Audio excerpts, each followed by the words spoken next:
நீங்கள் பார்த்து கொண்டிருப்பது உங்கள் ஜாஷ்வா டிவி. சகல ஜனங்களுக்கும் நற்செய்தி.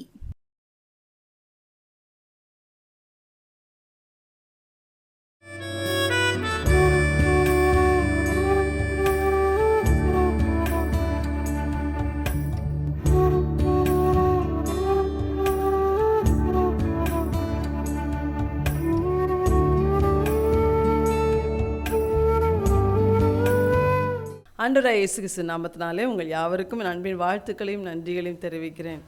வருஷத்தின் கடைசி பகுதிக்கு வந்திருக்கிற நம்ம ஒவ்வொருவரையும் கர்த்தர் தாமே இந்த நாளிலே அளவில்லாமல் ஆசீர்வதிப்பாராங்க. இந்த நாளிலும் தேவன் நம்மோடு பேசும்படியாய் நாம் ஆண்டுடைய முகத்தை நோக்கி பார்ப்போம். எங்கள் அன்பின் பரலோக பிதாவே நன்றியோடு துதிக்கிறோம்ப்பா. நம்முடைய பரிசுத்த வார்த்தைகளுக்காக நம்முடைய சமூகத்தில் காத்திருக்கிறோம். ஆண்டவரே, டிவி மூலமாக யூடியூப் வாயிலாக என்னுடைய வார்த்தையை கேட்கிற ஒவ்வொருவரோடும் நீர் பேசும்படியாய் நாங்கள் ஜெபிக்கிறோம். பேசி எங்கள் ஒவ்வொருவருடைய உள்ளத்தையும் சந்தோஷப்படுத்தி நீ ஆசீர்வதிக்கும்படியாய் கெஞ்சுக்கிறோம்ப்பா. நீர் அப்படி செய்வதற்காய் ஸ்தோத்திரம். வருஷத்தின் கடைசி பகுதியில் வந்திருக்கிற நாங்கள் அதிகமாய் துதிக்க ஸ்தோத்தரிக்க எங்களுக்கு கிருபை தாரோம். நீர் அப்படி செய்வதற்காய் நன்றி. இயேசுவின் நாமத்தில் பிதாவே, ஆமேன். இந்த நாளிலும் கூட ஆண்டவர் நம்மோடு பேச போகிற ஒரு வார்த்தை உபாகமம் புஸ்தகம் 11ஆம் அதிகாரம் 12வது வசனம். உபாகமம் 11:12. அது உன் தேவனாகிய கர்த்தர் விசாரிக்கிற தேசம். வருஷத்தின் துவக்கம் முதல் வருஷத்தின் முடிவு மட்டும் எப்பொழுதும் உன் தேவனாகிய கர்த்தரின் கண்கள் அதின் மேல் வைக்கப்பட்டிருக்கும். நீங்கள் உங்கள் தேவனாகிய கர்த்தரிடத்தில் உங்கள் முழு இருதயத்தோடும் உங்கள் முழு ஆத்மாவோடும் அன்பு கூர்ந்து அவரை சேவிக்கும்படி நான் இன்று உங்களுக்கு கற்பிக்கிற என் கற்பனைகளுக்கு கீழ்ப்படிந்தால். ஒரு வருஷத்தின் கடைசி பகுதியில் நம்ம வந்திருக்கிறோம். இந்த வருஷம் முழுவதிலும் தேவன் நம்மோடு கூட இருந்து நம்மை நடத்தி வந்திருக்கிறார். இந்த வசனத்தில் ஆண்டவர் வசனம் சொல்லுகிறார், வருஷத்தின் துவக்கம் முதல் வருஷத்தின் முடிவு மட்டும் எப்பொழுதும் உன் தேவனாகிய கர்த்தரின் கண்கள் அதின்மேல் வைக்கப்பட்டிருக்கும் அப்படின்னு சொல்கிறார். இஸ்ரவேல் ஜனங்களை கர்த்தர் கானான் தேசத்துக்குள்ளே கொண்டு போய் சேர்த்தவுடன் தானே அப்போ ஜனங்களை பார்த்து சொல்கிறார், நீங்கள் உங்கள் தேவனாகிய கர்த்தரிடத்தில் முழு இருதயத்தோடும் முழு ஆத்மாவோடும் அவரிடத்தில் அன்பு கூர்ந்து அவரை சேவித்து அவர் கற்பனைகளுக்கு கீழ்ப்படிந்து நீங்கள் நடந்தால் நான் உங்கள் மேலும் உங்கள் தேசத்தின் மேலும் வருஷத்தின் துவக்கம் முதல் வருஷத்தின் முடிவு வரைக்கும் என்னுடைய கண்கள் உங்கள் தேசத்தின் மேல் உங்கள் மேல் வைக்கப்பட்டு இருக்கும் அப்படின்னு சொல்கிறார் ஆண்டவர். அப்போ ஆண்டவர் இந்த நாளிலும் கூட நம்முடைய வாழ்க்கையிலும் இந்த 2025 வருஷத்தின் துவக்கம் முதல் அந்த ஜனவரி 1ஆம் தேதி முதல் இந்த வருஷத்தின் கடைசி வாரத்துக்கு வந்திருக்கிற நம்ம ஒவ்வொருத்தரோடும் கூட கர்த்தர் இருந்திருக்கிறார். இதை கேட்க நம்ம ஒவ்வொருத்தரும் அதை நல்லா அறிஞ்சிருக்கிறோம். அப்போ ஆண்டவராகிய தேவனுடைய கண்கள் வருஷத்தின் துவக்கம் முதல் வருஷத்தின் முடிவு மட்டும் நம்மேல் வைக்கப்பட்டிருக்கிறது. காரணம் என்ன? நாம் அவரை முழு இருதயத்தோடும் முழு ஆத்மாவோடும் ஆண்டோடத்தில் அன்பு கூர்ந்து அவரை சேவிக்கிற பிள்ளைகள், நாம் அவருடைய வார்த்தைகளுக்கு கீழ்ப்படுகிற பிள்ளைகள், அப்படித்தானே? அப்போ அவரை உண்மையாய் நீங்களும் நானும் முழு இருதயத்தோடும் முழு ஆத்மாவோடும் அவரிடத்தில் அன்பு கூர்ந்து அவரை சேவித்து அவருடைய வார்த்தைகளுக்கு கீழ்ப்படிந்து நாம் நடக்கும்போது வருஷத்தின் துவக்கம் முதல் முடிவு மட்டும் எப்பொழுதும் நம் தேவனுடைய கண்கள் நம் மேல் வைக்கப்பட்டு இருக்கும் என்று ஆண்டவர் சொல்லுகிறார். இந்த வருஷம் மாத்திரம் இல்லை, எந்த வருஷத்துலையுமே ஒரு வருஷம் தொடங்கும் போது நம்ம ஒரு பயங்கர எதிர்பார்ப்போடு தான் நம்ம தொடங்குவோம். இந்த வருஷம் நமக்கு எப்படி இருக்குமோ, இந்த வருஷத்தை தேவன் நம்மளை எப்படி நடத்த போகிறாரோ, என்ன செய்ய போகிறாரோ, என் வாழ்க்கையில் குடும்பத்தில் என்ன காரியங்களெல்லாம் அவர் செய்ய போகிறாரோ என்று சொல்லி பலவிதமான ஒரு எதிர்பார்ப்புகளோடு நம்ம ஒரு புதிய வருஷத்தை ஆரம்பிப்போம். அந்த வருஷம் முடியும் போது நாம் திரும்பி பார்க்கும்போது நிறைய காரியங்களில் ஆண்டவர் நமக்காய் செயல்பட்டுருக்கிறத நம்ம பார்க்கலாம். அப்போ ஆண்டவர் இன்னைக்கு சொல்கிறாரு, உன் தேவனாகிய கர்த்தருடைய கண்கள் வருஷத்தின் துவக்கம் முதல் முடிவு வரைக்கும் உங்கள் மேல் வைக்கப்பட்டு இருக்கிறது. அப்போ அப்படி வைக்கப்பட்டு இருந்ததுனாலே அவர் நமக்கு செய்த நன்மைகள் ஏராளம் ஏராளம். அந்த நன்மைகளை நினைத்து நினைத்து இந்த வருஷத்தின் கடைசி நாட்களுக்குள் வந்திருக்கிற நாம் ஆண்டவரை ஸ்தோத்தரிக்க வேண்டும். அவரை ஸ்தோத்தரிக்கணும். ஆண்டவர் சொல்கிறார் இல்லையா, என் ஆத்துமாவே நீ கர்த்தரை ஸ்தோத்திரி, என் முழு உள்ளமே அவருடைய பரிசுத்த நாமத்தை ஸ்தோத்திரி. என் ஆத்துமாவே நீ கர்த்தரை ஸ்தோத்திரி, கர்த்தர் செய்த சகல உபகாரங்களையும் உனக்கு அவர் செய்த நன்மைகளை ஒரு நாள் நீ மறவாதே என்று சொல்லுகிறார். அப்போ இந்த கடைசி நேரத்தில், வருஷத்தின் கடைசி வாரத்தில் வந்திருக்கிறன்னா அவரை மறக்காமல் தேவன் நம்மேல் வைத்த நன்மைகளை நினைத்து நாம் ஸ்தோத்தரிப்போம் என்றால் அது தேவனுடைய உள்ளத்துக்கு மிகவும் பிரியமாக இருக்கும். அது மாத்திரம் இல்லை, நம்ம புதிய வருஷத்துக்குள்ள நுழையும் போது இன்னொரு புதிய கிருபையோடு தேவன் நம்மளே நடத்துவார். அப்போ அவர் கண்கள் நாம் வைக்கப்பட்டிருந்ததுனாலே அந்த வசனத்தில் சொல்லுகிறார், அது உன் தேவனாகிய கர்த்தர் விசாரிக்கிற தேசம். அவனுடைய கர்த்தருடைய கண்கள் நம்மேல் எப்பொழுதும் வைக்கப்பட்டிருக்கிறதுனாலே நம்மை அவர் விசாரித்து நடத்துகிறார். கர்த்தர் சொல்லியிருக்கார் இல்லையா, அவர் உங்களை விசாரிக்கிறவர் ஆனபடியினால் உங்கள் கவலைகள் எல்லாம் அவர் மேல் வைத்து விடுங்கள். இந்த உலகம் கவலை நிறைந்த உலகம், ஆனால் இந்த வருடம் முழுவதும் ஆண்டவர் நம்மளை விசாரித்து நடத்தினார். ஹல்லேலூயா. அப்போ அதுக்காக நீங்கள் நன்றி சொல்லணும். யாருமே என்னை விசாரிக்கலையேனாலும் கர்த்தர் நம்மை விசாரித்தார். கர்த்தர் நம்முடைய கவலைகள் பாரங்களை அவர் பொறுப்பெடுத்து கொண்டார். நம்மை அவர் விசாரித்து நடத்தினார். நம்முடைய அப்பத்தையும் தண்ணீரையும் அவர் ஆசீர்வதித்தார். அதற்காக நம்ம ஆண்டவரை ஸ்தோத்தரிக்கணும். வியாதிகளுக்கு நம்மை விலக்கி பாதுகாத்திருக்கிறார். அதுக்காக நம்ம ஆண்டவருக்கு ஸ்தோத்திரம் செலுத்தணும். சில வியாதிகள் வந்திருக்கலாம், ஆனாலும் அவர் நமக்கு பரிகாரியாக இருந்து நம்மை பாதுகாத்திருக்கிறார். அவருக்கு நாம் நன்றி சொல்லணும். அவரை தேடுகிற நமக்கு ஒரு நன்மையும் குறைபடாமல் தேவன் நம்மை பாதுகாத்து கொண்டார். நீங்கள் ஒவ்வொரு நாள் ஆண்டவரை தேடி இருந்தீங்கன்னு சொன்னால் கட்டாயம் உங்கள் வாழ்க்கையில் ஒரு நன்மையும் குறைபட்டிருக்கவே செய்யாது. அப்போ ஆண்டவர் ஒரு குறைவில்லாமல் நம்மை நடத்தி வந்திருக்கிறார். சங்கீதம் 32:8 அவர் சொல்கிறார், நான் உன்மேல் என் கண்ணை வைத்து உனக்கு நான் ஆலோசனை சொல்லுவேன். நான் உனக்கு போதித்து நீ நடக்க வேண்டிய வழியை உனக்கு காட்டுவேன். உன்மேல் என் கண்ணை வைத்து உனக்கு நான் ஆலோசனை சொல்லுவேன் அப்படின்னு சொல்கிறார். அப்போ ஆண்டவர் அவருடைய கண்ணை நம்ம மேலே எப்பயும் வைத்தனால நம்ம நடக்க வேண்டிய வழிகளிலே நம்மை அவர் போதித்து நடத்தினார், ஆலோசனை கொடுத்து நடத்தினார். இதை நம்ம நன்றாய் உணர்ந்திருக்கிறோம். அதுக்காக நம்ம ஆண்டவருக்கு நன்றி சொல்லணும். அது மாத்திரம் இல்லை, ஏற்ற நாட்களிலே அந்த வசனங்களில் ஆண்டவர் சொன்னபடி நம்முடைய தேசத்தில் ஏற்ற நேரங்களிலே மழையை பெய்ய பண்ணியிருக்கிறார். பெய்ய வேண்டிய இடங்களில் நல்ல மழையை தந்து நம்முடைய பயிர் நிலங்களை, வயல் நிலங்களை எல்லாவற்றையும் நமக்கு ஆசீர்வதித்து தந்திருக்கிறார். நம்ம தனிப்பட்ட வாழ்க்கையிலே ஆண்டவர் செஞ்சிருக்கிறார், நம்முடைய குடும்பத்தில் செய்திருக்கிறார், நம்முடைய தேசத்துலேயும் கூட கர்த்தர் நிறைய நன்மைகளை அவர் செய்திருக்கிறார். அதற்காக நம்ம ஆண்டவரை ஸ்தோத்தரிக்கணும்.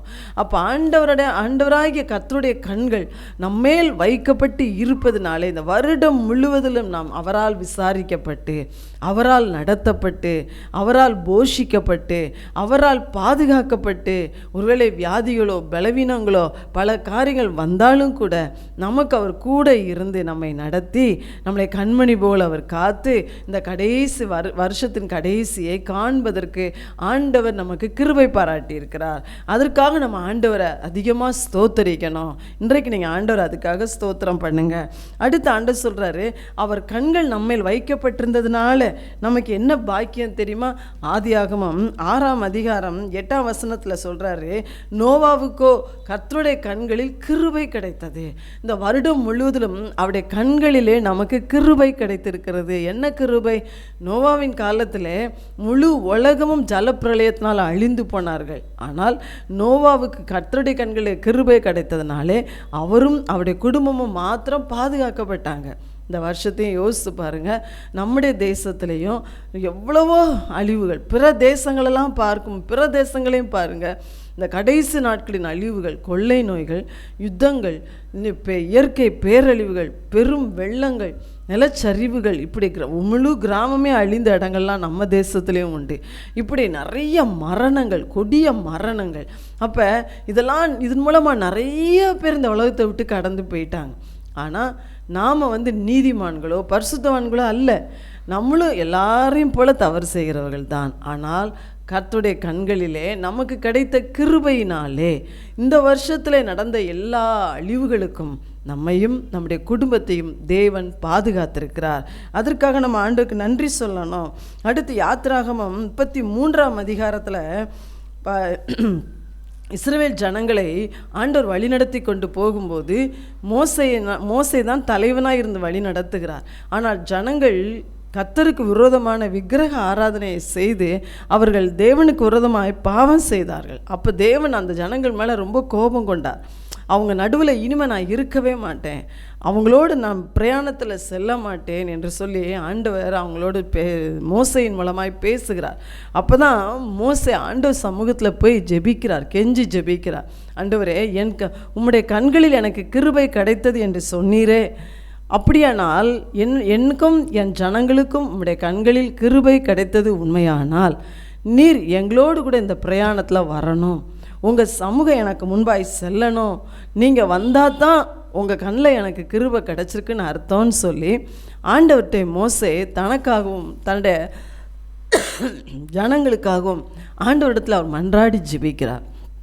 அவர் ஜெபித்தப்போ தான் ஆண்டவர் சொல்கிறார், யாத்திராகமம் 33ஆம் அதிகாரம் 14ஆம் வசனத்தில், என் சமூகம் உனக்கு முன்பாக செல்லும், நான் உனக்கு இளைப்பாறுதல் தருவேன் அப்படின்னு சொன்னார் ஆண்டவர். அப்போ நாம் கூட இந்த வருஷம் முழுதில் எவ்வளவோ தவறுகள் செஞ்சுருக்கிறோம். யோசித்து பாருங்கள், நாம் செய்த அக்கிரமங்கள் எத்தனை பாவங்கள், எவ்வளோ நேரம் எத்தனை நாள் வேதத்தை வாசிக்கலை, ஜெபம் பண்ணலை இல்லையா, நிர்விசாரமாக எத்தனையோ நேரங்களை கடத்தி இருக்கிறோம், அவர் சித்தம் செய்ய தவறி இருக்கிறோம், நம்முடைய இஷ்டம் போல் நம்முடைய சுய புத்தியில் எத்தனையோ காரியத்தில் முடிவெடுத்து நடந்திருக்கிறோம், ஆண்டவரை துக்கப்படுத்துகிற எத்தனையோ காரியங்கள் நம்ம செய்திருக்கிறோம். ஆனாலும் அவருடைய கண்களிலே நமக்கு கிருபை கிடைத்தது. ஹல்லேலூயா. அப்போ நீங்கள் உண்மையிலே பாவம் செய்யும் போதெல்லாம் ஆண்டவர்கிட்ட போய் நீங்கள் மனசாபப்பட்டு நீங்கள் ஆண்டவரே எங்களை மன்னியும், என் குடும்பத்தை மன்னியும், எனக்கு இரக்கம் காட்டும் நீங்கள் சொல்லியிருந்திருப்பீங்கன்னா கர்த்தருடைய கண்களில் கட்டாயம் கிடைத்த அந்த கிருபையை நீங்கள் அனுபவிச்சிருப்பீங்க. அன்றைக்கி மோசே அந்த ஜனங்களுக்காக ஜெபிச்சார். அப்போ ஆண்டவர் மன்னித்து இறங்கி என்ன சொல்கிறாரு, என் சமூகம் உனக்கு முன்பாய் செல்லும், நான் உனக்கு இளைப்பாறுதல் தருவேன் அப்படின்னு சொல்கிறார். நான் உன் கூட வருவேன், இந்த வழி முழுவதிலும் உன் கூட வருவேன் ஆண்டவர் சொல்கிறார். அப்போ நம்மளோடும் கூட ஆண்டவர் இருள் நிறைந்த இந்த உலகத்தில் எத்தனையோ கொடிய போராட்டங்களும் இருளின் ஆதிக்கங்களும் சூழ்ந்த இந்த நாட்களில் நாம் எவ்வளவோ தவறுகள் பண்ணியிருந்தாலும் கூட நம்ம கூடையே கர்த்தர் வந்தார். ஹல்லேலூயா. நம்ம கூடையே ஆண்டவர் இருந்தார். நம்ம போகிற இடமெல்லாம் அவருடைய பிரசன்னம் இருந்தது, அவருடைய பாதுகாப்பு இருந்தது, அவருடைய கிருபை இருந்தது. நீங்களே எத்தனையோ நேரம் சொல்லியிருப்பீங்க, இன்னும் கொஞ்சம்னா இந்த அசம்பாவிதம் என் வாழ்க்கையில் நடந்திருக்கும், அவர் கண்ணில் எனக்கு கிடைத்த கிருபை, அவர் கண்ணில் எனக்கு கிடைச்ச இறக்கம் அப்படின்னு சொல்லியிருப்பீங்க. அப்போ ஆண்டவருடைய சமூகம் நமக்கு முன்பாகவும் சென்று இளைப்பாறுதலே இல்லாத இந்த உலகத்தில் நமக்கு ஒரு இளைப்பாறுதலை தந்தார். ஐயோ, இந்த பாரத்தை என்னால் சுமக்கவே முடியலையே அப்படின்னு நீங்கள் நினச்சி ஆண்டவரை நோக்கி பார்த்த நேரத்தில் அந்த பாரத்தை உங்களை விட்டு நீக்கி உங்களுக்கு இளைப்பாறுதல் தந்தார். இதை நினைத்து ஆண்டவருக்கு நம்ம நன்றி சொல்லணும். அப்போ கர்த்தருடைய கண்ணில் கிடைத்த கிருபை நம்மை அழிவிற்கு விலக்கி பாதுகாத்தது. கர்த்தருடைய கண்களில் கிடைத்த கிருபை நாம் குறைவுள்ளவர்களாக இருந்தாலும் நம்முடைய குறைகளை மன்னித்து நமக்கு இரக்கம் காட்டி இந்த வருடம் முழுவதிலும் தேவன் நம்ம கூடயே வந்திருக்கிறார். நம்ம கூட வந்து நம்மை அவருடைய பிரசன்னத்தினால் பாதுகாத்திருக்கிறார். நம்முடைய பாரங்கள் மத்தியிலே நமக்கு அவர் இளைப்பாறுதலை தந்திருக்கிறார். நாம் நடக்க வேண்டிய வழிகளை அவர் நமக்கு காட்டியிருக்கிறார். அதற்காக நம்ம ஆண்டவருக்கு அதிகமாக நம்ம நன்றி சொல்லணும். இதை நினச்சி அவருடைய கிருபையை நினைத்து நன்றி சொல்லுங்கள். அடுத்து அவருடைய கண்கள் நம்மேல் வைக்கப்பட்டிருக்கிறதுனாலே நமக்கு என்ன ஆசீர்வாதம் பாருங்கள். 2 நாளாகமம் புஸ்தகம் 2 நாளாகமம் 16ஆம் அதிகாரம் 9ஆம் வசனத்தில் கர்த்தர் சொல்கிறாரு, வசனம் சொல்லுகிறது, தம்மை பற்றி உத்தம இருதயத்தோடு இருக்கிறவர்களுக்கு தம்முடைய வல்லமையை விளங்க பண்ணும்படி கர்த்தருடைய கண்கள் பூமியெங்கும் விளாவிக் கொண்டு இருக்கிறது. யாரெல்லாம் ஆண்டவர் உத்தம இருதயத்தோடு தேடுறாங்களோ அவர்கள் வாழ்க்கையிலே தம்முடைய வல்லமையை விளங்க பண்ணும்படி கர்த்தருடைய கண்கள் பூமியெங்கும் விளாவிக் கொண்டிருக்கிறது.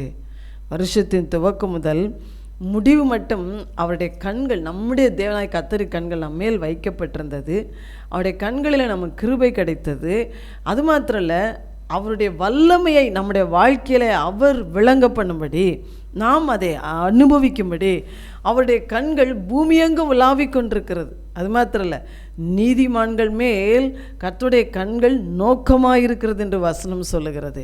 அப்போ நாம் இந்த வருஷத்தில் உத்தம இருதயத்தோடு அதாவது உத்தம இருதயம் என்று சொல்லும்போது கர்த்தரை மாத்திரமே சார்ந்து, ஆண்டவரே நீர்தான் எனக்கு இந்த பிரச்சனைக்கு வழி, நீர்தான் என் நம்பிக்கை, இந்த காரியத்தில் எனக்கு உம்மை தவிர எனக்கு ஒரு வழியே கிடையாது ஏசப்பா, நீர்தான் என்று சொல்லி நாம் யாரெல்லாம் அவரை சார்ந்து கொண்டோமோ, அவரை உண்மையாய் பற்றி கொண்டோமோ, உத்தம இருதயத்தோடு அவரை நோக்கி பார்த்தோமோ, அவங்க ஒவ்வொருத்தர் வாழ்க்கையிலையும் கர்த்தர் அவருடைய வல்லமையை விளங்க பண்ணியிருக்கிறார். ஹல்லேலூயா. அப்போ ஆண்டவர் சொல்கிறாரு, என் கண்கள் பூமியெங்கும் உலாவிக் கொண்டிருக்கிற கண்கள் உன்னையும் பார்த்தது, உன்னுடைய அங்கலாய்ப்பையும் சத்தத்தையும் கண்டது. ஆகார் சொன்னார் அல்லவா, நீர் என்னை காண்கிற தேவன். ஆகாருக்கு கர்த்தர் தன்னை பார்க்கிறார் என்பதே தெரியாது. ஆனால் வனாந்திரத்தில் அலைந்து திரிந்து கொண்டிருந்த அந்த மகள் கர்த்தர் அவளை பேர் சொல்லி அழைத்த உடனே அவளுக்கு இருந்த சந்தோஷம் அளவே கிடையாது. நீர் என்னை காண்கிற தேவன். அப்போ நம்மை காண்கிற தேவன் நம்ம எப்படிப்பட்ட சூழ்நிலையில் இருந்தாலும் அவர் நம்மை பார்த்து கொண்டே இருக்கிறார். அவருடைய கண்கள் இந்த பிள்ளை என்னை நோக்கி கூப்பிடாதா, என்னை சார்ந்து கொள்ளாதா என்று சொல்லி நோக்கி பார்த்து கொண்டே இருக்கிறார். அப்போ அப்படி நோக்கி பார்த்து அவரை சார்ந்து கொண்ட ஒவ்வொருத்தர் வாழ்க்கையிலும் அவருடைய வல்லமையை வெளிப்படுத்தி இருக்கிறார். ஹல்லேலூயா. உங்கள் வாழ்க்கையில் அவருடைய வல்லமையை எப்படிலாம் வெளிப்படுத்தியிருக்கிறார் நீங்கள் யோசித்து பாருங்கள். அவருடைய வல்லமை ஜெபத்துக்கு பதில் கொடுக்கிற அவருடைய வல்லமை எப்படிப்பட்ட வல்லமை. நம்முடைய வியாதிகளை கர்த்தர் சுகமாக்கி இருக்கிறார். அடுத்து நமக்கு அற்புதங்களை செய்திருக்கிறார். உங்கள் வீட்டில் அதிசயங்களை செய்திருக்கிறாரா? தேவன் நம் வாழ்க்கையில் அற்புதங்களையும் அதிசயங்களையும் செய்திருக்கிறார். என் வாழ்க்கையில் ஒன்றுமே நடக்கலை நீங்கள் நினைக்காதீங்க. யோசித்து பாருங்கள், கர்த்தர் உங்களுக்கு செய்த நன்மைகள் உங்களுக்கு புரியும். அடுத்து நம்மை விடுவித்திருக்கிறார். பல இக்கட்டான சூழ்நிலைகளில் நாம் தவித்து புலம்பிக் கொண்டிருந்த போது ஆண்டவர் நம்மை அதிலிருந்து விடுவித்திருக்கிறார். இன்னும் பார்த்தீங்கன்னா நிறைய பிரச்சனைகள் அவர் ஜெயம் கொடுத்திருக்கிறார். போராட்டம், பிசாசின் போராட்டங்கள், பலவிதமான சோதனைகள், பலவிதமான மனுஷிய போராட்டங்கள், நம்முடைய மாம்சத்தின் போராட்டங்கள், பல போராட்டங்கள், பாவ போராட்டங்கள், இது எல்லாவற்றிலும் ஆண்டவரை நோக்கி பார்க்கும்போது நமக்கு ஜெயம் கொடுக்கிற அவருடைய வல்லமை வெளிப்பட்டிருக்கிறது. நம்முடைய எல்லா சூழ்நிலையிலும் கர்த்தர் அவருடைய வல்லமையை வெளிப்படுத்தி நாம் என்னென்ன காரியங்களுக்காய் பதிலை எதிர்பார்த்தோமோ, ஜெபத்தை கேட்கிற நம் தேவன் நமக்கு அவர் பதில் கொடுத்து நம்மையும் நம்முடைய குடும்பத்தையும் நம்முடைய பிள்ளைகளையும் நம்முடைய ஜனங்களையும் அவர் பாதுகாத்திருக்கிறார். ஹல்லேலூயா. நம்ம தேசத்தில் கூட எத்தனையோ காரியங்களுக்காக இந்த வருஷத்தில் நம்ம ஜெபம் பண்ணியிருக்கிறோம். கர்த்தர் நம்முடைய ஜெபங்களை கேட்டு நம் தேசத்தை எவ்வளவோ அழிவுகளுக்கும் தீமைகளுக்கும் விலக்கி அவர் பாதுகாத்திருக்கிறார். ஹல்லேலூயா. அப்போ நாம் தேவனை உத்தம இருதயத்தோடு நோக்கி பார்த்து ஜெபிக்கும்போது, அவரையே சார்ந்து கொண்டு நம்ம ஜெபிக்கும்போது, நம்ம வாழ்க்கையிலே அவர் சுகம் தந்து, பலன் தந்து, பிரச்சனைகளிலிருந்து விடுதலை தந்து, போராட்டங்களிலே ஜெயம் கொடுத்து, நமக்கு எல்லாவற்றிலும் அற்புதங்களை செய்து, அதிசயங்களை செய்து, நம்முடைய தேவை இன்னதென்று அறிந்து, ஏற்ற நேரத்தில் அடைக்கப்பட்ட வழிகளெல்லாம் அவர் திறந்து கொடுத்து எத்தனையோ நன்மைகளை அவர் செய்திருக்கிறார். இன்றைய தினம் நீங்கள் உட்கார்ந்து ஆண்டவர் சமூகத்தில் யோசித்து பாருங்கள். தேவன் இந்த வருஷத்தில் அவருடைய வல்லமையை நீங்கள் எப்படிலாம் அனுபவிச்சிருக்கிறீங்க, எந்த காரியத்துக்கெல்லாம் நீங்கள் ஜெபம் பண்ணீங்க, ஆண்டவர் எதுக்கெல்லாம் உங்களுக்கு பதில் கொடுத்துருக்கிறார் அப்படின்னு நீங்கள் யோசித்து பார்த்தீங்கன்னா நிறைய காரியங்களை கர்த்தர் செய்திருப்பார். ஆனால் ஒருவேளை நாம் தேவனை சாராமல் நம்முடைய சுய புத்தியிலே சார்ந்திருந்தோம் என்றால் அவருடைய வல்லமையை நம்மால் ருசித்திருக்க முடியாது. ஆனால் கர்த்தர் சொல்லுகிறார், என்னை உத்தம இருதயத்தோடு தேடின ஒவ்வொருத்தருக்கும் என் கண்கள் வல்லமையை வெளிப்படுத்துவதற்காக உலாவிக் கொண்டிருக்கிறது. அப்போ கர்த்தர் சொன்னால் கட்டாயம் அதை செய்திருப்பார். என்னுடைய வாழ்க்கையில் செய்திருக்கிறார், உங்களுடைய வாழ்க்கையிலும் கட்டாயம் அதை செய்திருப்பார் என்று நான் விசுவாசிக்கிறேன். அப்போ ஆண்டவர் சொல்லுகிறார், வருஷத்தின் துவக்கம் முதல் வருஷத்தின் முடிவு மட்டும் நம் தேவனாகிய கர்த்தருடைய கண்கள் நம்மேல் வைக்கப்பட்டிருக்கிறதுனால நம்ம கிடைக்கிற ஆசீர்வாதம் ரொம்ப ரொம்ப பெருசு. அதை நினைத்து இன்றைக்கு நம்ம ஆண்டவரை ஸ்தோத்தரிப்போம். அது மாத்திரம் இல்லை, இனி புதிய வருஷத்துக்குலாம் நம்ம போக போகிறோம். இந்த வருஷம் ஒருவேளை நீங்கள் ஆண்டவரையே சார்ந்து கொள்ள நீங்கள் மிஸ் பண்ணியிருந்தீங்கன்னா, கர்த்தரை நீங்கள் சரியாய் சார்ந்து கொள்ளலை நானே, அதனால் என் ஜெபத்துக்கு பதில் நிறையா இல்லை அப்படின்னு நீங்கள் சொல்கிறீங்களா? ஆண்டவரை ஒருவேளை நான் முழு இருதயத்தோடு இதுவரைக்கும் நான் சேவிக்கலை, அவர் வார்த்தைக்கு நான் கீழ்ப்படியலை, அதனால் இந்த வருஷம் நிறைய தீமைகளை என் வாழ்க்கையில் அனுபவிச்சிட்டேன்னு சொல்கிறீங்களா? ஆண்டவர் சொல்கிறார், அந்த தீமையெல்லாம் உங்களுக்கு நன்மையாக அவர் மாற்றிடுவார்.